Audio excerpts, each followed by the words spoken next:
bonsoir et bienvenue à ce webinaire organisé par DxO et consacré au traitement des couleurs ou à la nouvelle manière de traiter les couleurs avec la DxO Color Wheel que vous pouvez voir ici à droite. Ce webinaire va vous permettre de voir comment fonctionne l'outil, les principes de base, avec évidemment quelques exemples concrets sur l'image. Alors donc, vous êtes nombreux ce soir, merci de votre confiance. Je tenais également à vous faire partager un petit mot de la part de DxO qui vous remercie pour votre participation en étant chez vous, confinés, bien entendu. L'équipe de DxO reste entièrement mobilisée pour continuer le développement des logiciels, bien entendu, et également pour vous informer, notamment au travers de ces webinaires. Alors donc, merci pour votre soutien, votre patience également, et puis nous vous souhaitons vraiment beaucoup de choses en ce qui concerne évidemment votre santé et votre sécurité en ce moment dans ces temps un petit peu difficiles. Donc, bien évidemment, faites attention à vous et on ne le dira jamais assez, respectez les consignes et ne sortez pas de chez vous, profitez-en pour travailler sur vos images. Alors, revenons maintenant à nos moutons. La Color Wheel de DxO Photolab est arrivée avec la version 3 du programme en octobre de l'année dernière. Donc peut-être que parmi vous, il y a des personnes qui ont assisté au webinaire précédent qui en ont déjà vu le fonctionnement. Donc en fait, il n'y a rien de nouveau depuis le mois d'octobre. On va tout simplement passer en revue cet outil. Ça vous fera peut-être une bonne révision. Alors, la DxO Color Wheel, en fait, c'est un outil qui a été ajouté à la sous-palette TSL, teinte, saturation, luminance, pour faire de la correction sélective d'images. Vous vous souvenez, dans les anciennes versions de Photolab et avant dans Optics Pro, on avait différents curseurs pour travailler sur des canaux de couleurs. Alors ces canaux de couleurs existent toujours, vous les voyez ici à droite dans la sous-palette. Vous avez donc le canal général, un canal rouge, orange, jaune, vert, cyan, bleu, violet et magenta. Et nous avons cette roue de couleurs. En fait, vous avez deux roues imbriquées l'une dans l'autre et on va voir exactement comment elles fonctionnent. Si je déroule un petit peu le volet de droite, comme ici, on va voir également qu'on a un certain nombre de curseurs. Donc saturation qui permet tout simplement de régler la force de la couleur, comme vous le verrez un petit peu plus tard. Luminance qui permet de moduler la luminosité de la couleur ou d'une plage de couleur, et uniformité qui permet également en quelque sorte de faire en sorte qu'une certaine teinte ne présente pas de variation à l'image, et ça on le verra également avec un exemple concret.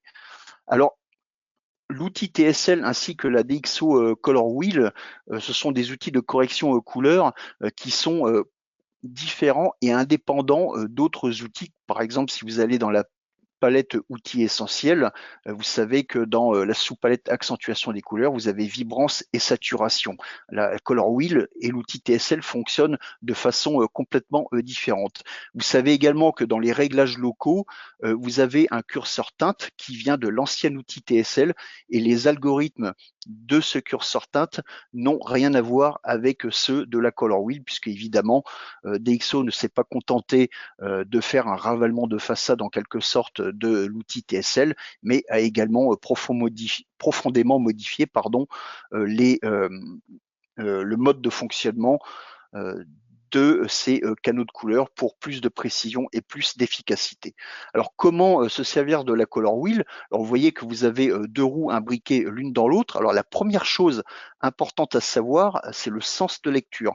Donc on lit du centre vers l'extérieur. En fait, la roue intérieure représente la couleur source, c'est-à-dire la couleur ou les couleurs qui sont présentes dans l'image, et la roue extérieure représente les couleurs cibles, c'est-à-dire la couleur que vous voulez atteindre avec les différentes corrections que vous allez faire. Donc, vous partez toujours de l'intérieur vers l'extérieur. Vous avez vu que vous avez une poignée ici également. Et là, pour l'instant, si je tourne la poignée, on peut voir à l'image changement de couleur radical au niveau de l'image, pardon. Mais là, on travaille avec le canal global, c'est-à-dire qu'on agit sur toutes les couleurs. Vous voyez, par exemple, si je prends la partie rouge de cette photo, regardez, je vais déplacer la roue extérieure, et là, on peut voir que la partie rouge devient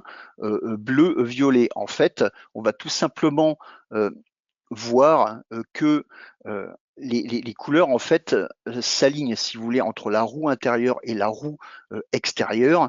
Par exemple, le bleu de la coque ici est face au vert de la roue extérieure. Donc évidemment, cette partie bleue devient verte. Donc voilà pour le principe de fonctionnement. Donc on regarde toujours de l'intérieur vers l'extérieur, donc la couleur source vers la couleur cible. Alors pour réinitialiser, on a cette flèche courbe ici. Et pour modifier les couleurs, c'est très simple. On va d'abord sélectionner un canal. Par exemple, ici, j'aimerais modifier le bleu de la coque du bateau. Je clique sur le disque bleu ici, et on voit un petit cercle blanc qui indique que c'est bien le canal sélectionné. Et vous voyez, là, la color wheel a changé d'aspect. Donc, on a cette fois la roue extérieure est uniquement partielle. En fait, ici, on affiche que le canal bleu. Donc, on a toujours la poignée ici qui permet de modifier les couleurs. Donc, vous voyez, si je ne fais rien d'autre que de bouger la poignée extérieure, le bleu qui se trouve ici va changer. Regardez, je prends ma poignée, je la monte vers le haut, comme ceci, et en me déplaçant, on voit que petit à petit, mon bleu passe dans les cyans et passe dans les verts, comme indiqué par le cercle ou la portion de cercle extérieur. Et vous voyez, si je vais vers la partie violette ici, mon bleu à l'image devient violet. Évidemment, le ciel qui contient du bleu va également changer de couleur. D'accord? Donc là, on travaille sur la plage des bleus et cette plage des bleus, on peut l'étendre ou la réduire. Donc l'étendre pour plus de tolérance, ça va se faire avec les poignées extérieures, par exemple, pour déterminer sur quel type de bleu on va appliquer la modification de couleur. Parce que là, vous voyez, on a un bleu, ici on a un cyan, on a le bleu du ciel, donc ce sont trois teintes qui sont différentes et on peut les englober ou les exclure de notre sélection, de notre plage, pour pouvoir intervenir que sur une couleur en particulier. Et sur ces poignées extérieures, ici, en fait, ces poignées extérieures servent tout simplement à régler la transition d'une couleur à une autre. Regardez, par exemple, si je ferme ici, on voit que les bords du cercle extérieur deviennent francs. Si j'ouvre un peu plus, vous voyez que ça se dégrade. En fait, ça ne se dégrade pas, on a un effet de dégradé vers l'extérieur qui indique tout simplement que les transitions seront beaucoup plus fines et beaucoup plus subtiles. Alors, par exemple, pour transformer ce bleu, pour changer le bleu du bateau, ici, ce que je vais faire dans un premier temps, alors je vais réinitialiser pour revenir au réglage de départ. J'aimerais intervenir sur ce bleu. Alors, la première chose à faire, en fait, ça c'est une deuxième astuce, c'est de prendre le curseur saturation, de le pousser comme ceci. Donc là, on sature les bleus. Le ciel, en fait, accompagne également parce que au-delà des nuages, au travers des nuages, la teinte du bleu ici est à peu près équivalente dans la réalité à celle de la coque du bateau. Par contre, on voit que le cyan ici n'a pas bougé et évidemment le rouge non plus. Alors comment faire pour intervenir sur ce bleu? Eh bien, on va essayer de resserrer la plage de couleurs. Donc on prend les poignées intérieures.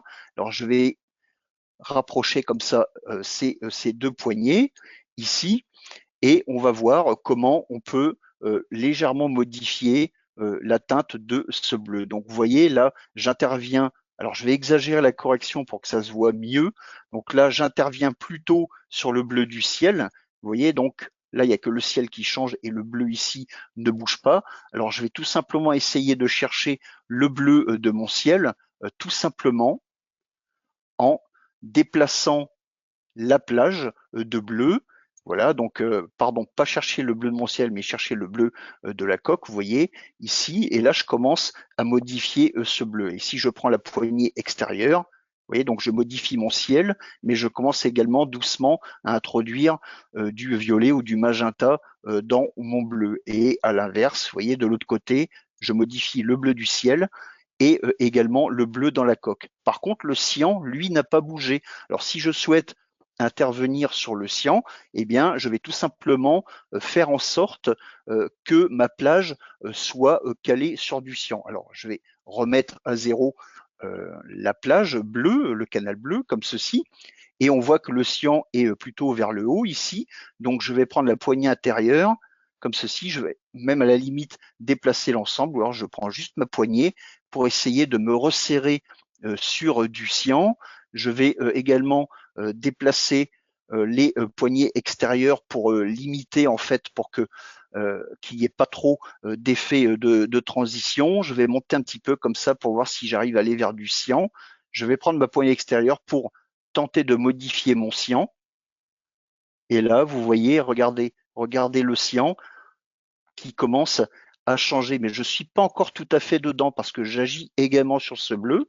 Donc, je déplace ma plage un petit peu plus vers le haut, ici, et je prends ma poignée extérieure, vous voyez, et là, je vais chercher, regardez le cyan, il commence à tirer sur le vert. Alors, on entraîne le bleu également avec, donc en fait, l'astuce, c'est tout simplement de jouer avec la plage de couleurs et également la transition pour diluer en quelque sorte les transformations de couleurs pour imbriquer les couleurs les unes dans les autres. Vous voyez là, si je vais vers le violet, je sors bon, de ma plage de correction ici, mais regardez maintenant, je continue à monter pour aller encore plus vers le cyan.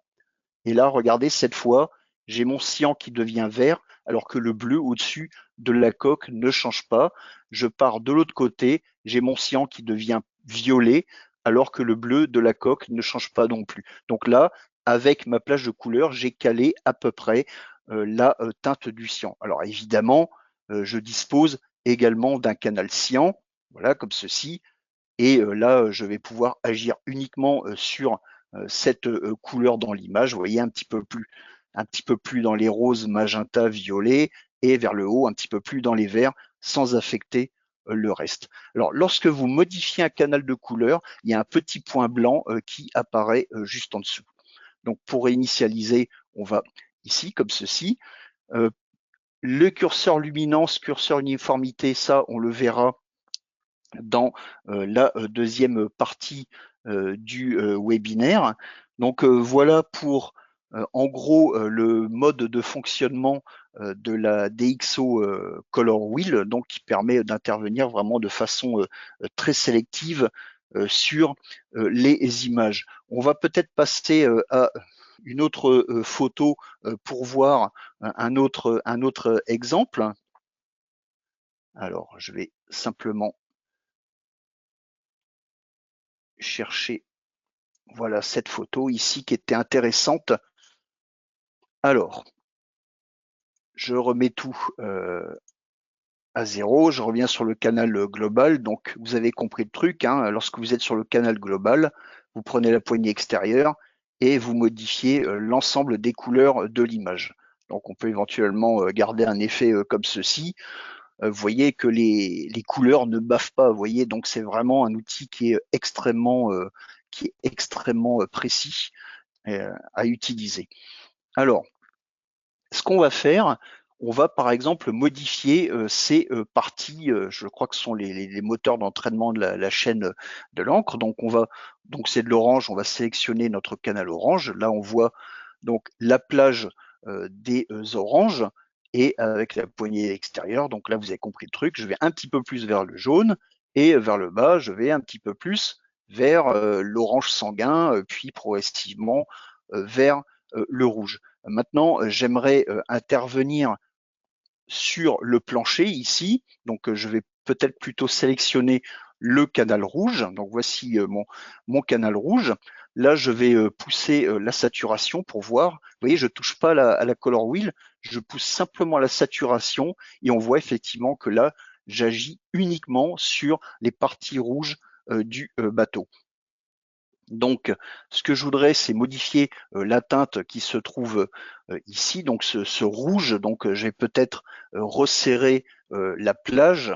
Alors, je pousse toujours le curseur saturation pour voir à quel endroit je travaille. Je réduis également les transitions avec les poignées extérieures, comme ceci. Et maintenant, je vais prendre ma poignée de la roue extérieure et je vais aller chercher une autre couleur. Et vous voyez que progressivement, dans une certaine plage de rouge, je modifie ma couleur.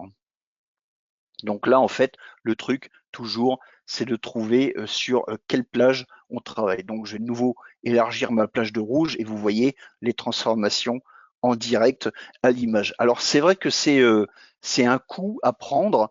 Au début, c'est pas facile, mais vous verrez qu'avec l'habitude et quand vous verrez la facilité, et, pardon, la facilité et la précision avec laquelle travailler cet outil, je pense que vous apprendrez ou vous mettrez à l'utiliser fréquemment ou de plus en plus souvent, tout au moins pour intervenir de manière sélective sur les couleurs de vos images. Donc voilà pour le principe de fonctionnement. Donc un petit rappel avant de passer à la deuxième partie. Donc dans la palette TSL, vous avez la color wheel, remise à zéro toujours en cliquant sur la petite flèche. Lorsqu'on sélectionne un canal de couleur, on a un cercle blanc qui s'affiche autour et qui indique quel canal est actif, et évidemment c'est indiqué par la color wheel. On a les curseurs de saturation, luminance et uniformité qui accompagnent le fonctionnement de la color wheel. On change de plage tout simplement en cliquant sur les petits disques. Le petit point blanc qui apparaît en dessous quand on modifie une teinte ou un canal, voilà, donc c'est l'indication de la modification. Rappelez-vous également que la lecture donc se fait de l'intérieur vers l'extérieur, sachant que la roue intérieure, ce sont les teintes sources, c'est-à-dire les couleurs de votre image, celles que vous voulez transformer, et la roue extérieure indique les couleurs cibles, c'est-à-dire les couleurs que vous souhaitez atteindre lors de votre travail sur les couleurs de l'image. Donc voilà pour cette première partie. Et maintenant, nous allons passer à la deuxième partie avec des exemples un peu plus concrets. Alors, je prendrai évidemment les questions après la deuxième partie, hein, donc dans le dernier quart d'heure du webinaire, je serai à votre disposition pour ça. Alors, comme je vous l'ai dit au tout début, on fait comme si on entame une deuxième session, donc un deuxième mini-webinaire en fait d'environ un quart d'heure dans lequel je vais vous montrer les exemples concrets. Donc 5, 4, 3, 2, 1, 0. Donc bonjour et puis bienvenue donc dans ce webinaire consacré à la correction des couleurs avec la DxO Color Wheel de Photolab 3. Nous allons voir ici quelques exemples concrets pour utiliser donc cet outil qui remplace les curseurs teinte, saturation, luminance que vous connaissiez dans les anciennes versions de Photolab, et vous allez voir que l'outil est beaucoup plus performant et précis que l'ancien système. Alors la première chose que j'aimerais vous montrer ici, c'est comment réduire une dominante colorée. Donc je vais aller chercher une autre photo, comme ceci. Je vais fermer le volet de gauche pour gagner en espace, comme ça. Alors, on voit que cette image présente un certain nombre de dominante, enfin une espèce de dominante rose comme ça que j'aimerais éliminer. Alors comment faire? Eh bien, puisque on travaille sur du rose, on va tout simplement activer notre canal rose. Alors je vais tout remettre à zéro, voilà, pour retrouver l'image d'origine comme ceci. Donc mon canal rose est activé, j'ai la plage des roses ici qui est indiquée donc avec les poignées intérieures qui déterminent l'étendue de la plage, donc sur la roue intérieure, c'est-à-dire, je le rappelle, les couleurs sources. Et on a ces poignées ici qui permettent de régler la transition d'une couleur à une autre. Donc plus on étend les poignées extérieures et plus les transitions sont douces, comme c'est indiqué par la roue extérieure. Et là, on va tout simplement essayer de compenser, d'atténuer cette dominante rose qui apparaît également un petit peu dans le phare ici, puis dans le bateau au premier plan. Donc, on va restreindre un petit peu la transition. Donc, avec les poignées, voilà, comme ceci, on va déjà tenter de travailler sur le plus de rose possible. Alors là, je change les couleurs tout simplement. Et évidemment, je ne vais pas changer la teinte avec la poignée extérieure. Vous voyez, si je me balade tout autour, hein, on peut voir l'effet de l'outil dans les couleurs de l'image. Moi, ce que je cherche, c'est réduire la saturation après avoir déterminé la plage de couleurs. Donc, je prends mon curseur saturation, je le déplace vers la gauche, et on voit que pour l'instant, je n'ai pas encore enlevé cette dominante. Donc, je ne suis pas dans la bonne plage de couleurs, vraisemblablement. Alors, je vais réinitialiser mes corrections. Je réduis un peu la saturation des roses. Et là, je vais peut-être étendre un peu plus, voilà, les transitions et ma plage de correction, quitte éventuellement à déplacer la plage intérieure. Et là, je vais réduire la saturation pour voir si effectivement j'arrive à réduire cette dominante rose. Donc, vous voyez ici, je réintroduis du vert au milieu. Donc, si je pousse la saturation, vous voyez, je fais exactement l'inverse. Donc, servez-vous du curseur saturation pour voir en fait ce que vous faites en temps réel avec la Color Wheel. Donc là, je vais peut-être réduire un petit peu la plage, comme ceci, et également les transitions. Voilà. Je vais remettre la roue extérieure calée ici, et je vais réduire la saturation. Donc là, on commence effectivement à réduire un petit peu la dominante. Donc je ne sais pas si vous le voyez bien à l'écran. Moi, je vois, c'est assez subtil, hein, mais on est un petit peu plus jaune qu'auparavant. Hein. Donc regardez, si j'éteins le panneau TSL, alors là, on ne voit pas beaucoup de différence, donc je vais désaturer un peu plus, voilà, comme ceci, et je vais déplacer ma plage, ou je vais même carrément la remettre à 0, comme ceci. Je désature sans toucher à la plage, j'éteins pour voir. Donc en fait, je vais simplement supprimer la dominante qui se trouve à cet endroit. Donc l'effet est très subtil, et je vous propose de passer dans une autre image pour faire quelque chose d'un petit peu différent, mais qui parle également de dominante, qui sera peut-être un petit peu plus parlant. Vous voyez, pour cette photo, par exemple, on a un ciel jaune orangé, et on a également toute la partie basse de l'image avec ces bateaux qui est très bleu. Alors comment intervenir sur cette photo? C'est très simple, on va commencer déjà par travailler le ciel. Donc je vais aller chercher éventuellement mon canal orange, comme ceci, et là je vais pousser la saturation, et vous voyez, je n'agis que sur les couleurs orange de mon image. Maintenant, j'aimerais traiter la partie basse de l'image, c'est-à-dire que les bateaux ici qui sont encore à moitié dans la nuit, dans l'obscurité, sont bleus. À ce moment-là, je sélectionne le canal bleu, et je vais prendre mon curseur saturation, et vous voyez là, de manière très très simple, hein, sans même toucher à la color wheel, je supprime la dominante bleue dans l'image. Donc là, l'effet est quand même beaucoup plus perceptible que dans l'image précédente avec le phare.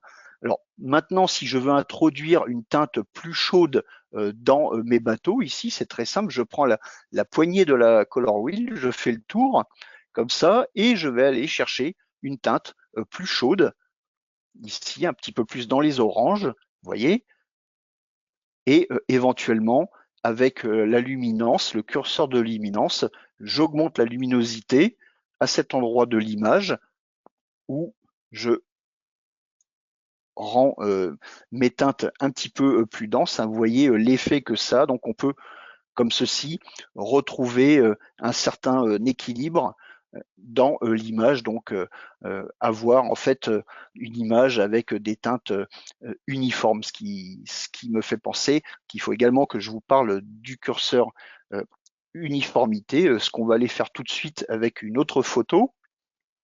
Regardez, on va prendre cette photo et là, même chose, on va sélectionner notre canal orange comme ceci et on va pousser la saturation. Vous voyez, je vais la pousser assez loin. Donc là, on intervient vraiment que sur la partie orange de l'image et un petit peu les flots, évidemment, puisque le ciel, la lumière du soleil orange se reflète dans l'eau également. Et regardez, maintenant, si je prends mon curseur uniformité et je le déplace vers la gauche, vous voyez cette partie ici qui devient plus orange, orange-rouge. Regardez, maintenant, je vais me déplacer complètement vers la droite. Vous voyez, et cet orange, ce rouge orangé, s'applique quasiment partout dans cette partie de l'image. Alors, le curseur uniformité a vraiment un fonctionnement qui est extrêmement subtil, qui n'est pas évident à percevoir sur les images. Hein. C'est vraiment un réglage très très fin. Et évidemment, avec le curseur en luminance, vous voyez, vous pouvez densifier ou éclairer les couleurs ou la teinte ou les plages de couleurs sur lesquelles vous venez de travailler. Alors pour remettre les curseurs à zéro, vous connaissez l'astuce, hein, vous faites un double clic sur le curseur luminance comme ceci et sur saturation, pareil, si je fais un double clic, vous voyez, je reviens à zéro. Hein. On peut essayer de travailler sur un autre canal, hein, le canal jaune, pour voir si on arrive à obtenir également des effets. Et là, vous voyez que définitivement, c'est pas le canal jaune qui doit être sélectionné pour ce type de photo. Donc, n'hésitez pas à passer d'un canal à l'autre, sinon vous étendez un petit peu la plage de couleurs. Vous voyez, à partir du canal jaune, je passe dans l'orange et maintenant je vais pousser mon curseur saturation. Et vous voyez là, j'interviens effectivement sur l'orange qui compose cette photo. Encore une autre photo que je voudrais vous montrer pour booster les couleurs cette fois. Vous voyez, par exemple ici, j'aimerais bien avoir les reflets du soleil dans la lentille du phare et également dans les vitres ici, quelque chose d'un petit peu plus péchu. Et je vois que j'ai un petit peu de ciel bleu encore et j'aimerais approfondir le ciel. Alors c'est très simple, hein, même chose. Là, je vais plutôt aller chercher le canal rouge. Par exemple, je pousse la saturation. Vous voyez, donc là, je commence vraiment à agir sur cette partie de l'image, donc dans la lentille et également les vitres. Et évidemment, encore une fois, je peux réduire les transitions. Vous voyez, on le voit hein, dans la lentille, en réduisant la transition, c'est vraiment subtil. Et si je réduis la plage des rouges, vous voyez, donc je retourne progressivement vers l'orangé, hein, puisque j'ai vraiment réduit au maximum la plage sur laquelle l'outil va agir. Donc si je veux remettre à zéro, je clique sur la flèche comme ceci, et bien évidemment, je peux changer la teinte. Ici, je peux aller un petit peu plus vers les rouges, vers les violets et vers le haut, vers l'orange ou même voir carrément quasiment le jaune. Donc voilà pour cette partie de l'image. Et ensuite, on va renforcer un petit peu le bleu du ciel. Donc on va prendre le canal bleu. Et là, on va également pousser d'abord le curseur saturation. Et là, on voit effectivement que le bleu se renforce. On peut essayer d'aller chercher le bleu qui est ici à gauche, qui s'apparente plutôt à du cyan dans ce cas-là. Donc, on va tenter avec le cyan comme ceci. Donc, on prend le curseur saturation. Donc là, effectivement, ça n'agit pas trop sur le bleu, il n'y a pas beaucoup de matière. Enfin, c'est très subtil, hein, on le voit ici, surtout. Donc là encore, le truc, c'est d'arriver à trouver la bonne plage, vous voyez, de déplacer les plages comme ceci pour voir si on arrive à agir ou pas sur cette partie du ciel. Vous voyez, si je prends mon curseur saturation, par exemple, et je vais complètement à gauche, on voit qu'on perd de la saturation et si je vais complètement à droite, je renforce le bleu du ciel. Donc le canal cyan pour traiter la partie gauche du ciel, vraiment de manière très subtile, et à droite, le canal bleu pour traiter cette partie de l'image, et on voit tous les canaux sur lesquels on est intervenu dans cette image, donc avec le petit point blanc sous chaque canal cyan et bleu. Autre exemple, je voulais vous montrer quelque chose dans cette photo. Comment faire une désaturation partielle? Alors là, ça va être un petit peu compliqué parce que ce que je vais faire, je vais éliminer toutes les couleurs sauf le rouge. Du coup, on va avoir la veste qui va rester rouge et également cette partie du bateau, l'étrave du bateau qui sera également en rouge. Alors pour tout désaturer, c'est très simple, on travaille canal par canal. Donc je sélectionne le canal rose ici à droite, je mets le curseur saturation à fond à gauche, donc pour l'instant ça n'a pas eu beaucoup d'effet sur l'image.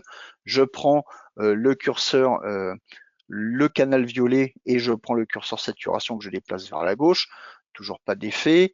Je prends la plage bleue, donc les bleus, je prends le curseur saturation, donc là, tac, plus de couleur dans le ciel et dans la coque du bateau. Le cyan, voilà, comme ceci, pas d'effet non plus. Du vert, ça va agir sur cette partie de l'image. Là, au fond, comme ceci. Donc voilà, le fond de l'image est devenu monochrome également. Le jaune, même chose. Orange,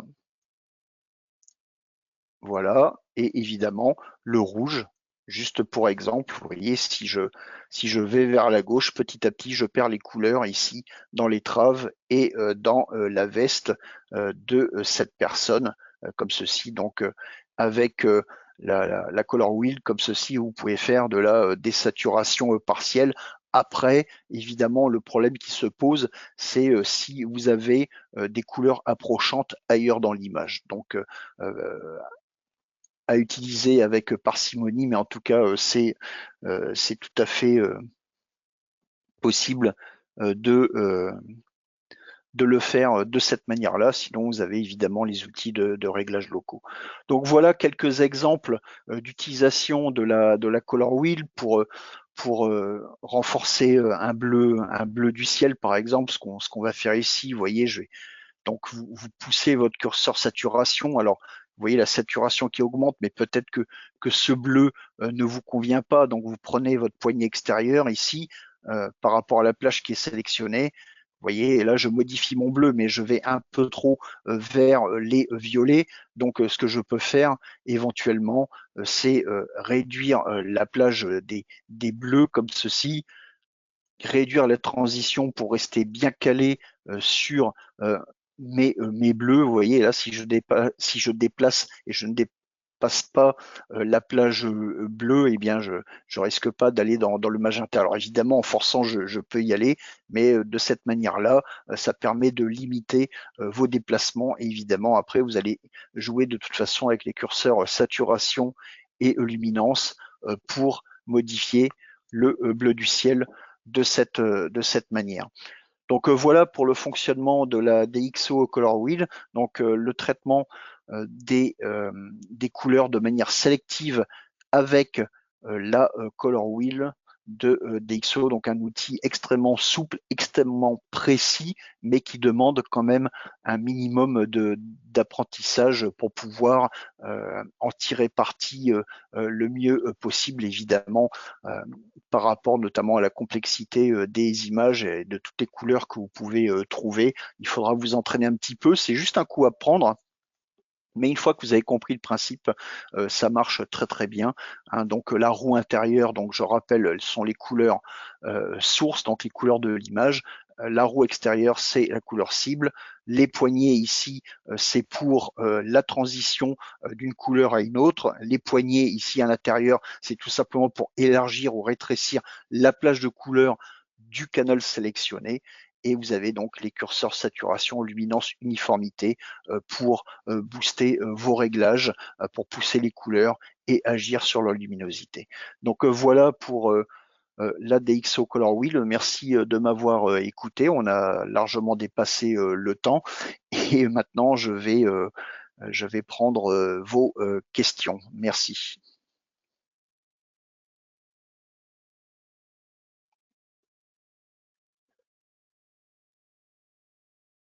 Alors pour les questions, je vais remonter en arrière, d'accord? Alors je voudrais juste savoir, vous poser une question, est-ce que globalement, pendant ces deux parties, vous avez saisi le fonctionnement de la Color Wheel, hein? Vous pouvez me répondre par écrit. Alors c'est vrai que parfois les effets sont subtils, ne sont pas toujours évidents à montrer à l'écran, notamment la photo avec le phare et la dominante rose. Moi je voyais quelque chose à l'écran, mais peut-être pas forcément vous. Alors donc tout le monde répond oui, hein, donc vous avez le principe maintenant. Le truc, l'astuce, c'est de vous entraîner et de vous en servir sur plusieurs exemples d'images et vous verrez que ça marche très bien. Alors maintenant, c'est promis, je remonte aux questions. Alors je vois une question qui revient souvent. Est-ce que DxO a prévu de mettre en place une pipette pour sélectionner la couleur? Alors, je ne peux pas répondre directement à cette question. Il est fort probable que les gens chez DxO y ont réfléchi. Après, mettre en place des outils, ça prend parfois du temps. Ça se fait en plusieurs étapes souvent. Et ce que je peux vous conseiller, comme dans tous les webinaires, si jamais il y a une fonction qui vous manque, c'est de ne pas hésiter à remonter l'info vers les gens de DxO. Et quand je vois vos réactions et vos questions ici, il est bien évident que je vais également remonter l'info. Oui, on aimerait bien avoir une pipette, bien sûr. Alors attention, la pipette ne va pas régler d'un coup de baguette magique la complexité de l'outil parce que une pipette va prélever quoi? La pipette, si vous la passez dans l'image, par exemple ici dans le ciel, elle va prélever une plage de couleurs très restreinte, donc sur quelques pixels, ou peut-être qu'on pourrait tracer un rectangle ou un cercle dans l'image pour en prélever plus. Mais en fait, vous allez prélever une plage de couleurs plus ou moins restreinte, et donc la pipette, pour un outil de ce type, est efficace si on travaille sur des couleurs précises et très délimitées. D'accord? Donc après, quand vous avez des variations de couleurs, quand vous avez des transitions d'une couleur à l'autre. Donc là, évidemment, la pipette ne sera pas forcément d'un très grand secours. Alors je remonte toujours les questions. Quelle est la différence entre la color wheel et la courbe des tons? Alors la courbe de tonalité, c'est tout à fait différent. Je vous montre la courbe des tons ici, hein, donc la fameuse courbe des tons telle qu'on la trouve depuis des années dans tous les logiciels photo. La courbe des tons, elle permet essentiellement d'agir sur le contraste de l'image, d'accord, hein, c'est pas vraiment lié à la couleur. Vous voyez ici, j'applique le principe de la courbe en S pour renforcer mes contrastes. Alors ça n'agit pas sur les couleurs, ce n'est pas tout à fait exact parce que en fait, vous pouvez vous servir également de la courbe des tons pour justement, comme on l'avait fait ici, pour essayer de compenser des dominantes de couleurs. Donc vous voyez ici, si je vais dans le canal rouge, par exemple, et que je saisis ma courbe au centre et que je la tire vers le bas, vous voyez, alors je vais exagérer, hein, je retire complètement la couleur rose de mon image et maintenant il n'y a plus que du bleu. D'accord? Donc effectivement, la courbe des tons permet également d'agir sur les couleurs, notamment pour tout ce qui concerne les dominantes. Alors, je remonte les questions. Alors, le fonctionnement du curseur uniformité. Alors, attendez, je vais revenir à la photo qu'on avait utilisée. On va quitter la courbe de ton et revenir dans la color wheel. Je crois que j'avais utilisé ici. Alors, le curseur uniformité va tout simplement agir sur la manière, sur l'homogénéité de la couleur que vous venez de retravailler avec la color wheel. Par exemple, là, je vais prendre le curseur uniformité, on va voir. voyez, si je mets l'uniformité à -100, on voit ici à gauche, à droite de l'image, on voit des poussées orange. Donc en fait, là, j'atténue l'uniformité, puisque cet orange n'est plus tout à fait pareil que le jaune ou la transition de l'orange au jaune. Ici, si je le règle à fond à droite, vous voyez, je retrouve une uniformité pardon, dans mes couleurs. Alors, le curseur uniformité marche très bien quand vous retravaillez la teinte de la peau en portrait. Et là, vous savez que dans un visage, vous avez toujours des variations de couleurs, même quand il y a du maquillage, et vous pouvez effectivement jouer avec le curseur uniformité pour égaliser les teintes de la peau, par exemple. Alors, ensuite, est-il prévu d'intégrer la color wheel dans les réglages locaux? Je ne suis pas en mesure de répondre à cette question. Je suis désolé. Pareil, remontez vos propositions chez DxO. Ils sont très à l'écoute, hein, donc n'hésitez pas à le faire savoir. Et effectivement, ce serait souhaitable déjà d'avoir les mêmes algorithmes, notamment par rapport au curseur teinte qui se trouve dans les réglages locaux. Alors, peut-on masquer la zone d'action de la color wheel avec un réglage local? Non, mais ça pourrait être effectivement une bonne idée. Juste au-dessus, on voit la complexité pour régler la roue de telle sorte à bien cibler la couleur. Donc, on revient toujours au problème de la pipette. Oui, la pipette, ce serait pas mal, mais il faut que la pipette puisse être capable de sélectionner une plage de couleurs plus large que celle des pixels sur laquelle elle va se trouver. D'accord? Donc la pipette, c'est très bien pour une couleur précise. Maintenant, est-ce que ça va fonctionner pour des gradations de couleurs? Ça, j'ai un doute, mais je reconnais qu'effectivement, moi aussi, je voterai pour la pipette. Alors, pipette, est-il possible de sélectionner deux plages sources de couleurs différentes? Non.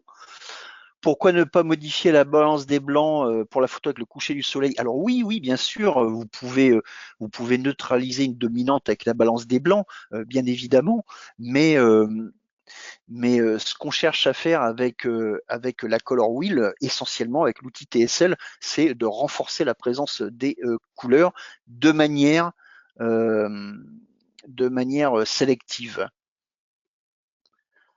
Alors, quelqu'un me remercie pour mon absence d'aide. Je saisis pas très bien le sens de la question. Si vous pouvez juste élaborer, peut-être que j'ai omis de répondre à une question en passant. Alors, si je veux accentuer une couleur sur une image, mais pas une partie. Par exemple, j'accentue les rouges, mais je ne veux pas toucher au rouge à lèvres.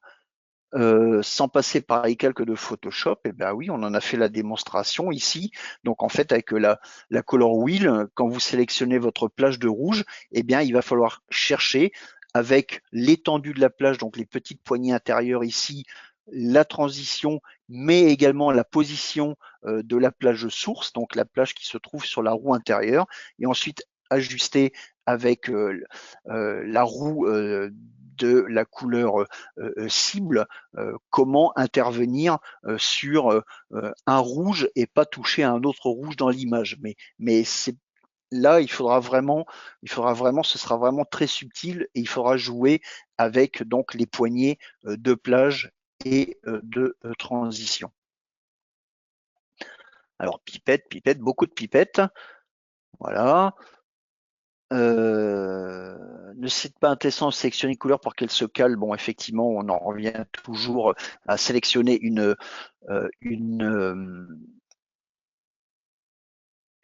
comment s'appelle une couleur précise. Alors donc là, après, je vois plutôt des questions sur des petits soucis de son et d'image. Hein. Bon là, je peux pas maîtriser du tout cette partie puisque ça concerne essentiellement le réseau Internet, donc je peux pas intervenir dessus. Alors je vais redescendre. Alors, explication très claire, voilà. pourquoi n'y a-t-il pas de pipette? Évidemment, oui, complètement. La désaturation géniale, oui, bon, bien sûr, on ne fait pas que booster les couleurs, hein. Vous pouvez évidemment réduire la vivacité des couleurs. Bah, déjà, ne fût-ce que pour avoir un effet créatif particulier, ou alors, comme on l'a vu, pour supprimer ou atténuer une dominante de couleurs. Alors des cas plus visibles auraient été un plus. Alors des cas plus visibles, ce serait d'utiliser une photo avec des mires de couleurs. Moi aujourd'hui, j'ai voulu vous montrer des cas concrets et réels. Alors quelqu'un trouve que finalement c'est pas si compliqué et c'est simple. Question par rapport au JPEG. Alors évidemment, avec un JPEG, vous avez beaucoup moins de latitude de traitement, y compris avec la color wheel. Donc, dans la mesure du possible, travailler avec des fichiers RAW. Alors, travailler sur le canal blanc, en fait, regardez, je vais sélectionner le canal blanc. Le canal blanc, c'est le canal global, en fait. Vous, ce que vous cherchez peut-être, c'est de travailler sur la luminance, sur la luminosité uniquement. Mais vous voyez que si je sélectionne le canal blanc, alors attendez, je vais remettre ici tous les réglages à 0 en cliquant sur la flèche. Vous voyez, j'ai accès qu'au curseur saturation.